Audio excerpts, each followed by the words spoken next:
Friends, welcome back to AppIQ. In this video, I'm going to show you how to change your Samsung keyboard mode on your Samsung Galaxy phone. So do a swipe up and click on settings, click on general management guys, then find your Samsung keyboard settings, tap on that.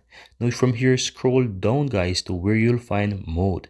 And if you tap on that, you realize that you have a bunch of different modes that you can select. So you have the standard one, which is there by default, a one-hand keyboard mode, and you also have the floating keyboard. And below that, you also have the landscape view, which is there is a split, there is a floating, and also the standard. So what I'm going to do, I'm going to simply leave this on the one-hand mode keyboard to show you what it looks like. So if I minimize this and then do a swipe up, click on, for example, the search here, you can see that my keyboard is now changed. Let me go back and just put back my keyboard into the mode of standard.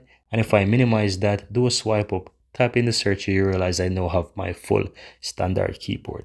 But guys, that's it. That's all. You can easily go ahead and change the modes of your keyboard on your Samsung phone. Hope you found this useful, and if you do, take a moment to give this video a like. I'd really appreciate that.